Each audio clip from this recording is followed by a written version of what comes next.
I'm Ryan Heath, Global Tech Correspondent here at Axios and co-author of our AI Plus newsletter. So make sure you're signed up to that if you want the most comprehensive view and explanation of what's going on in the world of AI. First up, we have a man coming up on stage who's very hard to introduce. Noubar Afeyan has been doing AI for 40 years. He is a co-founder of Moderna.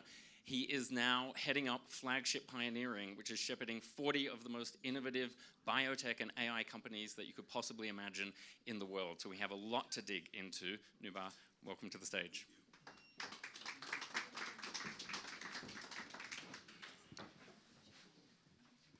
Now, sitting in this very seat a couple of hours ago, Sam Altman, the CEO of OpenAI, said that actually the most important development in AI is going to be rapidly accelerating scientific discovery. So I think you'll agree with that. But the point there is it's a world away from chatbots. Chatbots are not the endpoint. And so I wanted to sort of ask you about whether real revolutions are basically new forms of engineering, and are we on the cusp of being able to engineer our health? Is that what's coming next? Well, first, I'm going to apologize for having my Davos voice on, so hopefully it'll make it through the whole interview, so sorry about that. And thanks for having me. Look, I think the answer I would give you is we might be. And these predictions are kind of passing ones only because we will know. And one of the interesting things, last week I was at the JP Morgan meeting and there was a whole bunch of people practicing AI in life science, and people were saying, well, where's the proof it's going to work? And I asked the question, why would anybody tell you if they had the proof that it's actually going to work? In fact, what they're telling you is what they're trying to do.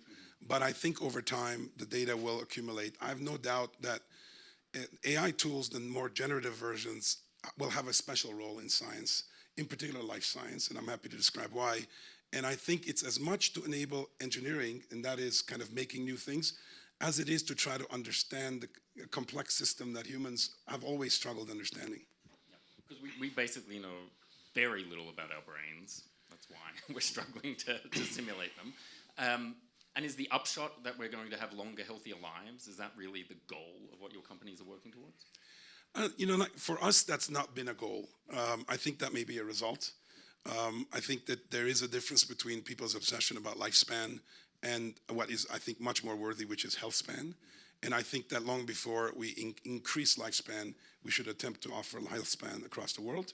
And I, for one, really have no interest in adding years, vain years to rich people's lives than to actually try to figure out how to get the cost down. And that will take a complete reconsideration of the actual type of products we're using, in particular, which I think AI will play a very special role in, trying to understand disease even before it's disease. So we now think that we get sick when we go to a doctor and they diagnose us. I mean, think about your own experience. You felt you were told you had diabetes when the doctor told you, well, you had diabetes long before that, and before then you had prediabetes. And we now have the molecular tools to actually discern that from many other conditions that pretend to be diabetes but are not. If we can do that, and we can do that in a cost-effective way, then the question becomes, would you rather intervene to get another 2 years without diabetes than another 6 months with diabetes? I think most people will tell you they'd rather have 2 more years before that. But then if you ask the healthcare system, what incentive are you giving for that to happen? The answer is zero. What regulatory burden is there to actually show that you can do that? Extreme.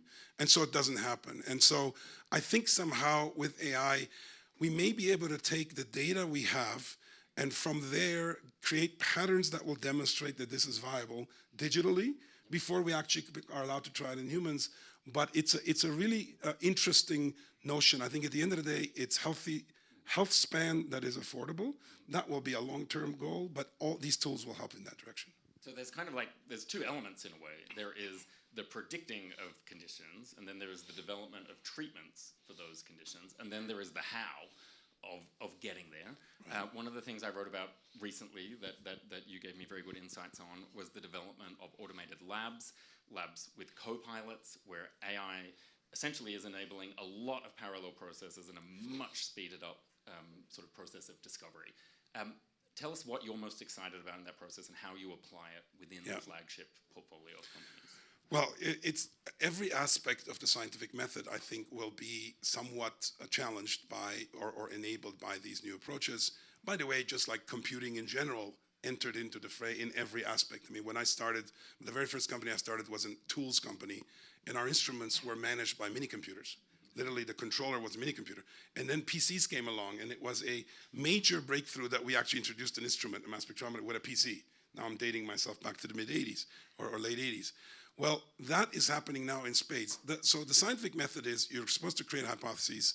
Generally, unfortunately, and we should come back to this, they're limited in their distance from current hypotheses. So you're not allowed to make big, audacious leaps. You're allowed to make little jumps.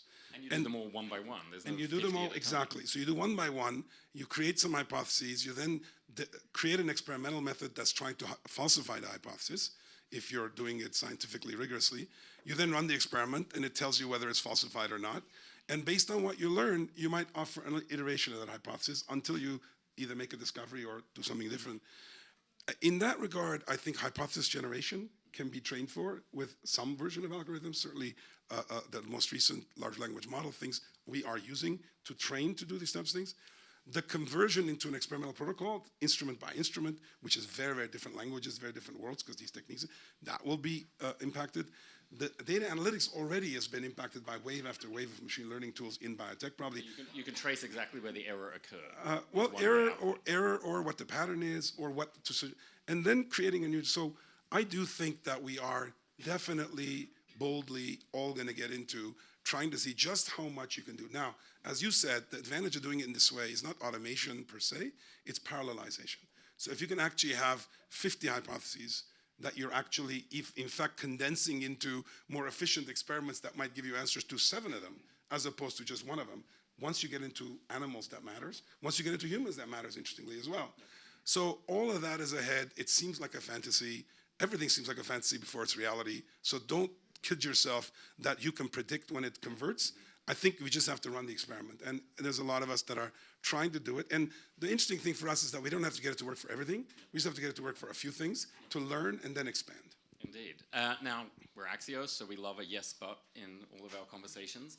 And so my yes but here is that as annoying as failure is in scientific processes, humans are really good at learning from failure, and AI is absolutely terrible at learning from failure because it's not actually intelligent at this point. How do you sort of work with that? And when will AI, do you think, get to the point where it has something simulating common sense, where it can actually react to failure and do something useful with it? Well, look, first you talk to many more famous people than I do, so you may know things I don't know. I would not say AI is bad at failure. It might be in certain conditions, but I can tell you that in our training experiments, we show as many things that are not what we're training for as we do. For example, concrete example, we started a company 5 years ago that's called Generate Biomedicines. And we used then techniques of reinforcement learning, then stable diffusion, and now adding the large language models into it. And our goal was this, it might interest folks as to how far it's come along. It was called Generate Biomedicines because we were trying to do generative AI. Generative AI as words didn't exist. So we called it Generate Biomedicines. So what we wanted to do is to say, can we take an arbitrary protein function? It could be an enzyme, it could be a target protein sequence, and get a piece of DNA that codes for a protein that will do what we want. Now, you might say, oh, sure, we've heard about AlphaFold, and it can predict folding, and there's many other things people are doing. And we didn't want to use any of that.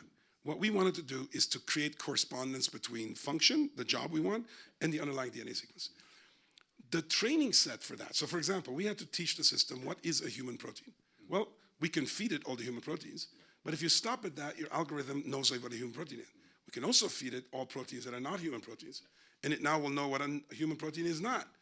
And in fact, then if you say, give me another human protein sequence, the actual learning is from both sides. And so we do use... the AI is capable of making suggestions. Because it can train for one pattern and it can train for a not pattern, and actually it can be increased. So I think if what you're saying is, can we avoid what they call hallucinations and this and that, I think those things are iteratively will get better. Let me give you my view of this whole problem. What is a bug in the current generative AI things, which what people call hallucination, is a feature in science. It's called creativity. In fact, most of our new ideas are variants of our old ideas. And if we thought hallucination is forbidden in our brains, it's called imagination for us. Right? I mean, I don't know why they don't call it imagination. They call it hallucination. Tell us about augmented imagination. I know that is one of your by the way, I'm not just using these words. Like I go around telling people there's 2 kinds of AI. It's too bad that they share the initials. There's the AI that we know about. The chat versions are the most popular today, but it's kind of pervasive, and it'll make efficiency and productivity gains, etc. The other AI is what I call augmented imagination. And that is, what if we use these tools to essentially project how we think, and full of mistakes, quote, so-called, in order to search for novelty? And what if we then figure out how to do the experiment to verify whether in fact something, so you could think about this in art, in which case there's no way of verifying it other than if you sell your art, then you're trained for that maybe. That may not be as cool because people may do art without wanting to sell. It's very rare for art to kill you if something goes wrong. Yeah. Well, but here's the interesting thing. I would say that you're touching on another point, which is I think AI used to make decisions on behalf of humans is its own category. If you're doing discovery and you discover a new molecule or you design a new molecule using AI, you still have to test the molecule. And if the molecule works, you're not going to kill people based on AI. You're going to kill people if, in fact, you didn't make a safe molecule. So I don't think we can kind of put all this in one bucket. People want to regulate. I think they should think about regulating who's responsible for decisions AI makes on behalf of humans. I think for the foreseeable future, it should be humans, my personal, but I'm not a regulator, fortunately.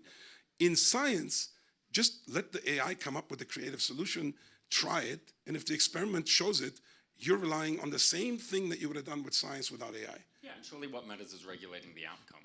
Right. It matters less how you got there. as long Exactly. as you were ethical about how you did it. Exactly. Yeah. Now, I know that you've been expanding globally, and there was a big conference in San Francisco last week, the JP Morgan Health Conference, and that was a big topic of discussion. And we had Alex Karp from Palantir on stage here earlier today, and he said, big tech companies have got choices to make about how they deal with people and governments in authoritarian countries. And I was wondering, as a scientist, how you think about that. Should we have less or limited engagement with Chinese scientists because they're in China? How do you feel about that sort of movement coming into the tech world? My voice is about to lose its volume here. I think as a scientist, I don't support limitations because science is supposed to be free. I think if people use that science in a way that's not commercially fair, we should also pay attention to that societally. And IP laws and other forms of restrictions may be due if objectively there are such cases. But the notion that in the States, for example, universities should somehow distance themselves from Chinese scientists, I think that would be a step too far because it would be... You have a lot to gain from Chinese PhDs. Well, that's the point. And in their science, as long as they're publishing it and they are adding to the commons every bit as much as they're extracting from it, I think over time, this should be normalized. Right now, there's an acute kind of concern about it because there are security concerns people are raising, including in bio, where biosecurity, the pandemic in a way hit us, and we didn't learn much from the pandemic. Obviously, we were involved in this with Moderna's vaccine because we kind of felt like, well, that was nature. That's not serious. But if this was a human, God forbid it was a human, then we're going to unleash war. But if nature can take out tens of millions of people, I don't understand why it should get a pass over. So it's almost like it's okay for a natural thing to happen, but we obsess over human. To me, security in health should include natural threats as well as man-made threats, and the use of these technologies inappropriately falls clearly in that arena. Yep. Now, you've expanded into London and Singapore. You obviously have some belief that they're capable of being great tech hubs or great sources of biotech and AI. How do you see the relative power and potential of those sites versus the US, which already has the biggest tech companies? American companies are gaining compounding rates of return from being first into AI. What are you doing to make sure London and Singapore aren't just minor players and are real contributors in your ecosystem? So in a nutshell, I have to describe to you, we have an unusual business model in that we create companies based on our own in-house developed science. 2-3 years into their development, we spin out companies, and these companies coexist as an ecosystem. And for us, ecosystem is not a word that's the word of the day, meaning a neighborhood. It really means interconnected companies that have great benefits from each other, including know-how in AI and technologies. And the reason I say that is that we wanted to connect our ecosystem, which is entirely based in Boston, to these hubs where there's science, access to data, access to samples, regulation that's somewhat different and more forward-leaning, capital, partnerships. And we wanted to create kind of an ecosystem to geographic ecosystem connection. Truth be told, people ask me, well, what's your KPI? I'm okay betting that what happens will reveal what can happen versus I'm going there to get X many sales, X many partnerships. So I think we'll learn. It's an interesting time to do this because there may be pockets of expertise that we wouldn't have otherwise even known about. And so it's an experiment we're running. Now, we love to end on one fun thing at Axios. Being sick is never fun. Was there something better that happened to you this week in Davos? Yeah, I didn't spend 1 minute not hearing AI, but that was a. And people ask me, what are you going to do when you leave? And I'm going to take a day and not listen to about AI. No, look, I think fun is kind of an interesting word. I have been nursing a cold and trying to listen more and talk less, which my body is helping me do. But look, I would say it is an interesting juxtaposition here, this word trust, which you guys are hearing also about a lot. I would say each and every one of us, I don't know how much you think about trust, but whether it's trust in news, trust in corporations, trust in everything, but it's caused us all, I think, to actually talk more about trust than we normally do, because we kind of take trust for granted in that we understand it, but it's now becoming more of a metaphysical issue because it's under such stress. And so I would say maybe this is what I do for fun, but I like words. I like words quite a bit. And I think that in this moment of uncertainty, we're mistaking uncertainty for risk, and we're mistaking trust for what it really means. But that's what I would leave it with. Nubar, thank you very much for your time. We've now got a really fascinating conversation coming up next with Nick Johnson, our publisher.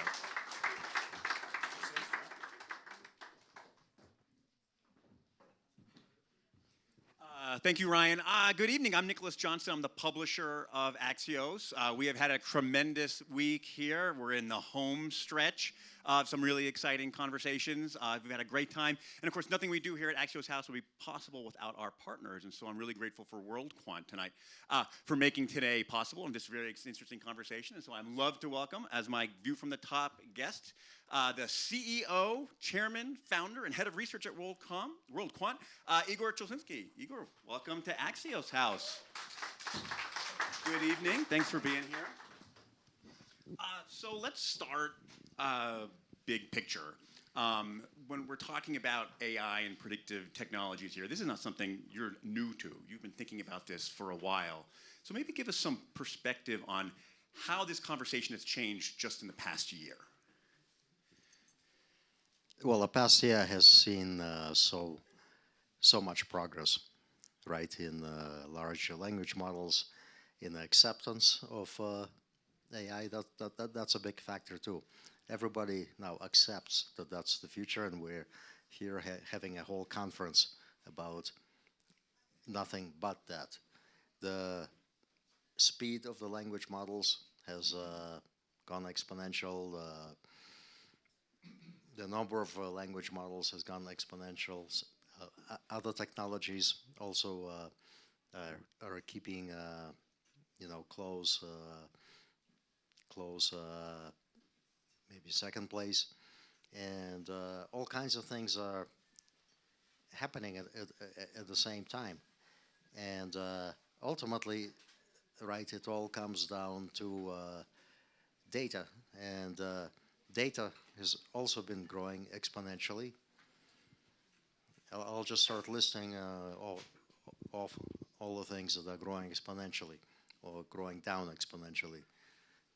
DNA sequencing is going down exponentially, and there are other ways of getting data, such as quantum sensors for sensing quantum data, which take the amount of data yet to a completely different level, allowing things like GPS without GPS, and allowing to scan one's organs without any invasion, and but producing tons and tons of data in AI has got to be able to take this data and turn it into something useful. So last year is already like dinosaurs, and this year is what we have. What is so fascinating here, and this is why I love talking about AI, is just almost casually you're mentioning massive leaps forward. You just, as an offhand, said, well, yeah, we'll scan your organs now, or we'll do GPS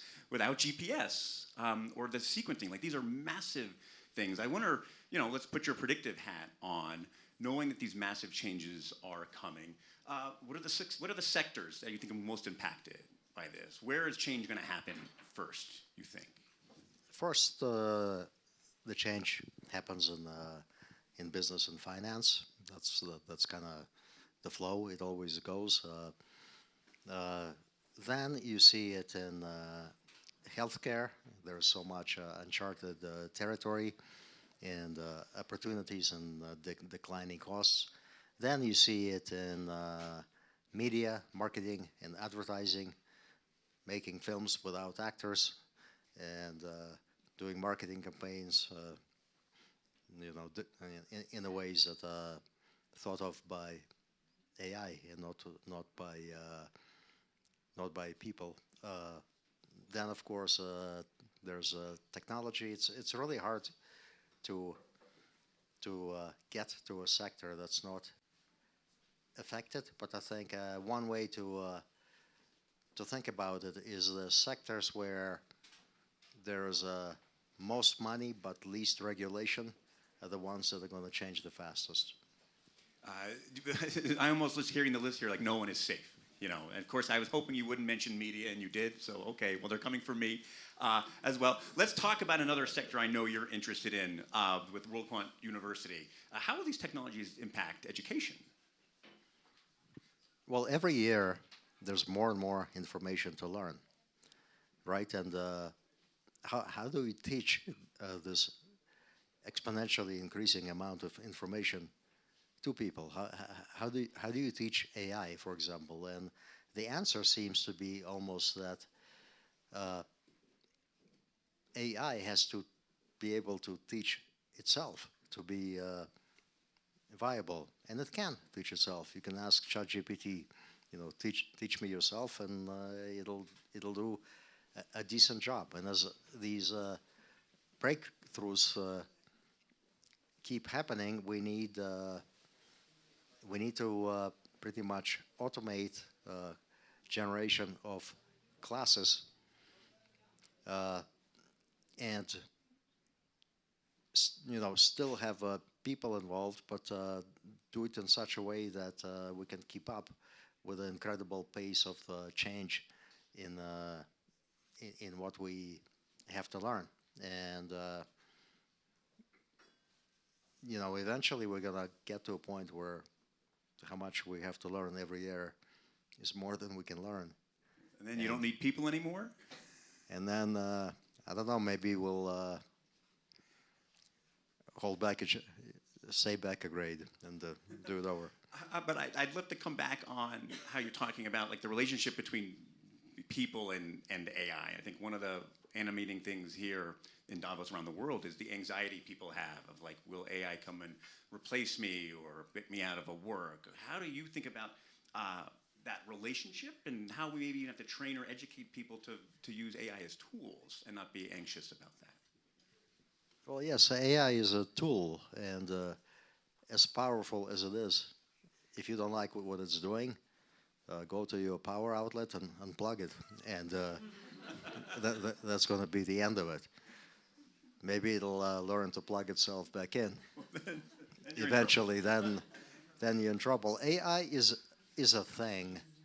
It's a thing that's been created in a few years. Humans are organisms that have survived billions of years in one way, shape, or form. So in our DNA is a tremendous amount of information about all kinds of things, all kinds of situations that AI cannot even touch. That's why for the next, I don't know how many years, AI will not even be able to come close to what people, and not just people, animals can do. Everybody is thinking about connecting people and AI. What if you connect ChatGPT to a dog? What kind of smart pet are you going to get? Well, let's spin that forward here. So I want to ask two future spinning questions, although they may frighten me, depending on what kind of answer I get. Let's think much more longer term, 5 to 10 years in the future. Perhaps that's impossible to predict. But if you were to put on your predictive hat, what would you see as the far outreaching things that might be on our horizon that far out? I think the word quantum jumps out. Quantum not only in computing but in sensors and providing information, and the number of sensors around the world just proliferating in us being able to get all kinds of information real time about any kind of events. And once you do that, you can predict weather events, you can predict geopolitical events, because you see build-ups of people here, there, everywhere. And so the world may be a place that's very predictable in a sense, but in another sense, because it's so predictable, people will leverage into those predictions and do more and more daring and risky things, which we probably cannot conceive of at this moment. Thankfully, perhaps. Well, let's end on one fun thing we'd like to do on Axios, one future thing. Let's pull the aperture in a little bit. If we're sitting on stage here again in a year, what do you think is the fascinating new development in AI that will be driving that conversation? In a year, I think the current LLMs have some problems. They hallucinate, they produce fake information, they can't quite get the math right. So combining LLMs with some technologies like the good old blockchain may have a very good effect on what these models can produce, because now you can tell what's real, what's not real, what's derived from real, and have confidence in what it says. And you can lean on an LLM for what it does best, is speak about something in a very convincing way. So we'll look for that reliability in a year. Igor, this is, I think, the most fascinating, perhaps most frightening, but just definitely interesting conversation I've had all week. Thank you so much for being here, and thanks to WorldQuant for making tonight possible. And I'm going to bring Ryan back up on stage for our final conversation.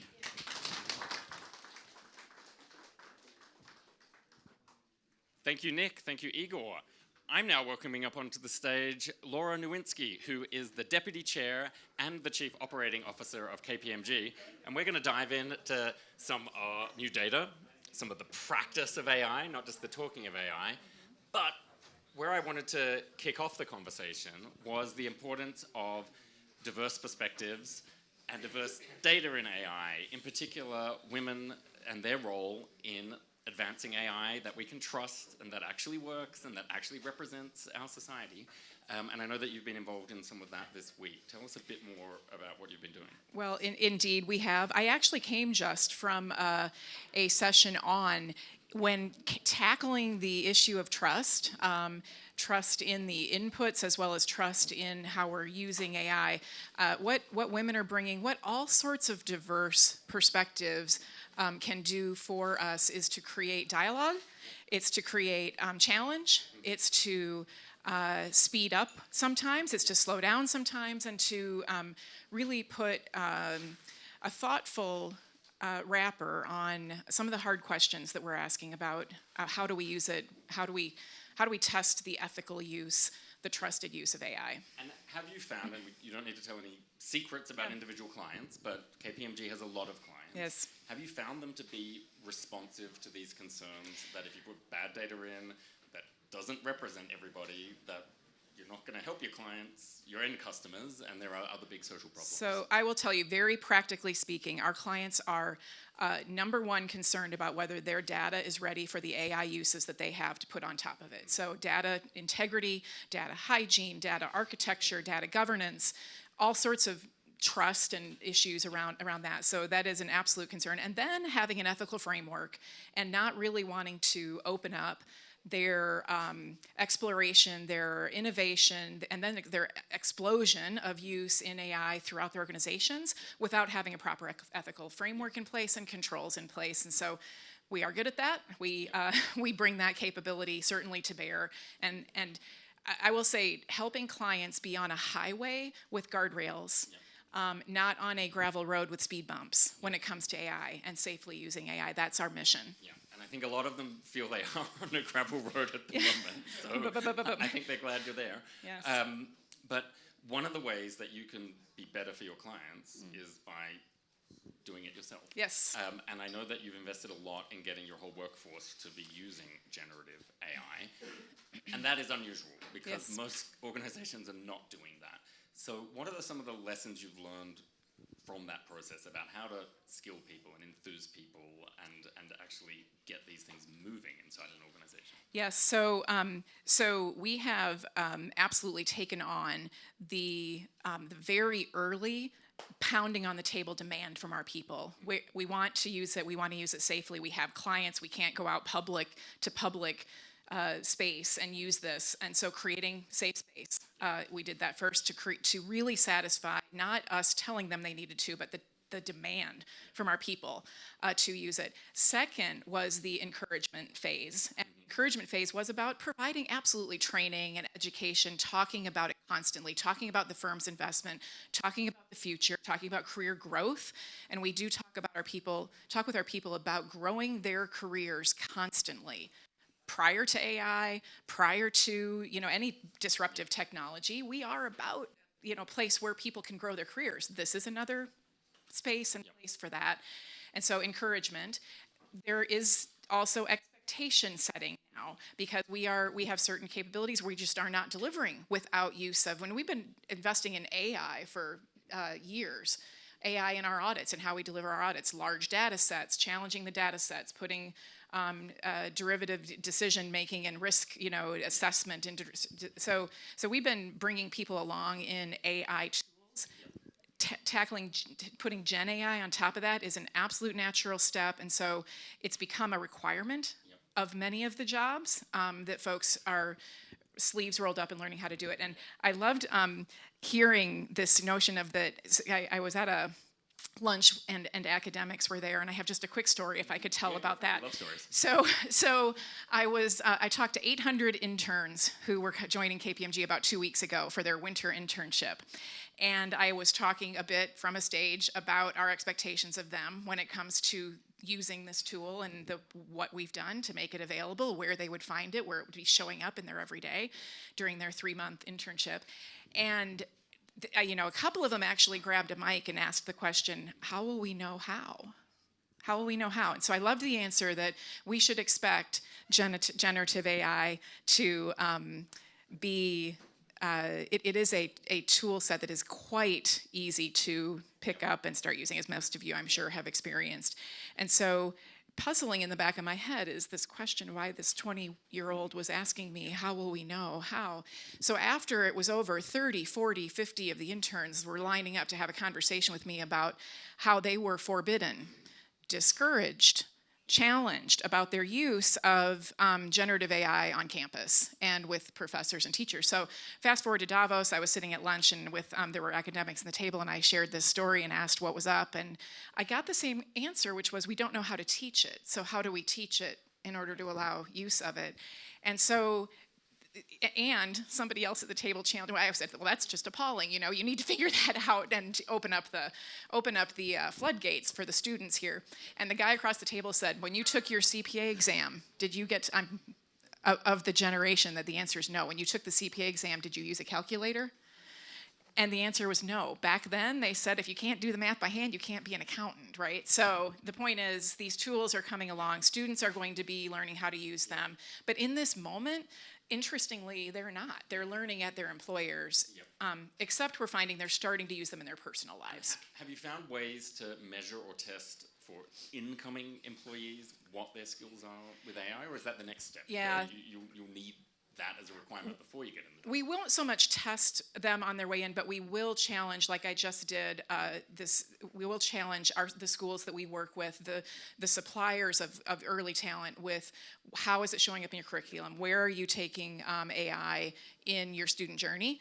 And we will have expectations, and they'll meet them, because that's how it just is a great partnership in that regard, and so it'll work well Now, that way. you've got a new survey on Yes. AI and trust coming out tomorrow, and we're getting a preview here, as we like to offer Yes. to Axios. Yes. And I was really pleasantly surprised by the results, because I've just been getting negative in opinion polling that I saw in the second half of 2023, and there's a bit more positive coming through. Some of the examples were education, where people are positive about using it in education. Can you just talk about what some of those positives were and why you think those particular positives were showing up in the results? Yes, absolutely. So I think, interestingly, many of the positives are being driven by exposure people are having to the use of AI in their personal lives as well as in their professional lives, and that these are. Rid of the fear it does. It's the fear in right. They're losing the fear.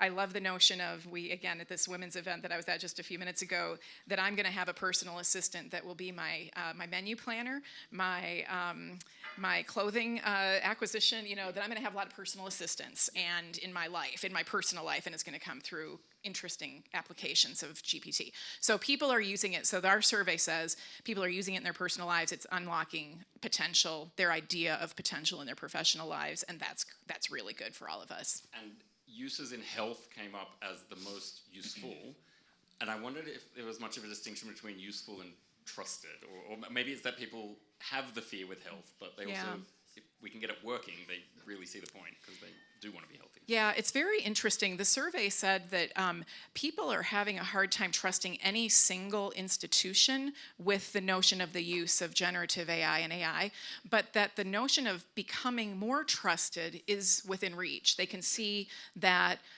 organizations having, and I think it's very interesting, companies have a lot of work going on around policy and around use cases, but there is no regulation yet. And so that development of rules, guardrails, and hopefully largely consistent, country to country. So I think regulation will help. I think the notion of protection of data, so cyber protections and the constituency use that, protection of private information, so personal protections. These kinds of things that those of us that are using AI in business need to talk about what we're doing, attestation, auditing, things that we do about outcomes. I love that you mentioned auditing, because Yes. the folks in the survey were very open to ways that you could make AI be more trusted. Yes. So they really weren't against any of the options, as far as I could tell. But two of the ones that really come up a lot are sort of independent evaluation, third-party auditing. You're in the auditing business. That's right. So I wonder, is this a business line you're going to develop, is providing AI audits to organizations? We will absolutely respond to. We have a very special place today in trust in the capital markets around the world, and uniquely in that space, we absolutely will. We are also uniquely positioned around attestation, whether controls work at companies, attestation about whether data sets are accurate and follow certain standards, et cetera. So we will absolutely be applying those to the notion of generative AI and the information that it's using. Yeah. Do you think any of the big AI developers will take you up on that offer? I hope so. I think a lot of AI users will take us up on that offer, because to get people to trust the use of it in the solution that they're selling, they will want attestation about its reliability. Now, I wanted to sort of ask you where you think CEOs are. I know every CEO is different. Yes. But what I imagined coming to Davos in 2024 is that more CEOs would have gotten to grips with how much their organization has to change as a result of AI, and that they would be more involved in driving that change. Yes. And I'm not seeing as much of it as I thought. I think there's a little bit too much outsourcing and thinking, oh, well, someone over here in the tech world will solve it for me. Yes. Or they're not sure what the use case is in their own company, so they're just waiting for someone else to go first and then copy them. And I think that's going to lead to a big wipeout of CEOs in the next 12 to 24 months, as the people who have figured it out either race ahead or knock on the CEO and the board's door and say, like, get out, we can do this better than you. Yeah. Our general sense is that there might, at this moment, be a sense of too much change in the very short term, and we're not thinking enough about 3 to 5 years. And the 3 to 5 years isn't a, where's AI going to be in my organization? It's, how's my business model going to change? And there's so much uncertainty around that today. I heard earlier that one of the speakers talked about the inability to really predict but yet building capability to start putting a range of predictions is critically important for businesses to be doing. And it's not a tech question. That's a business model and a strategy question. And so, And change management. and it's absolutely a change management. And it's interesting, nervousness by employees is when there's change management going on, but the end game isn't clear. So what am I changing to? And so we're at the front end of that right now, and great leaders are going to start predicting what we're changing to in a 3 to 5 year prediction. And they might be wrong, but that's okay. We change courses during proper change management if the end game starts changing as we discover more about the power and the use. Yeah. And if they get left behind, my thought bubble here is that they won't have anyone to blame this time around. It's not cloud migration. It's not, are we getting MacBooks instead of PCs? Yes. Like it's total transformation. Yes. And they'll be at fault if they can't keep up with the pack. If companies don't have, front office, how am I interacting with my customer differently? Middle office, how am I doing my work differently? Back office, how am I saving costs in the back office? You don't have a strategy around all three, and a vision, and a sense of the, again, time horizon, because time horizon is so critically important in some of this, in some of those decisions in those three categories. So really critical, and I agree with you completely. Leadership, we need a lot of leadership right now. Yeah. Now, good news for everyone who's looking to get to dinner or have another drink. We're onto the one fun thing or the one future thing section. Hit us with it, Laura. Oh, the future thing, I might have already spent it. So, so a future where I'm a brand new grandma. So I will say, thank you. Yeah, so I will say a future where my grandchild is, part of a world where those predictions and the what's possible for people because of what we've done with this capability opens up things that I can't even imagine for him. And I think that's going to be really fun to watch. There we go. Yeah. To a very imaginative future for our grandkids. Yes. Thank you very much, Laura. Thank you. And thank you for joining us here in Axios House.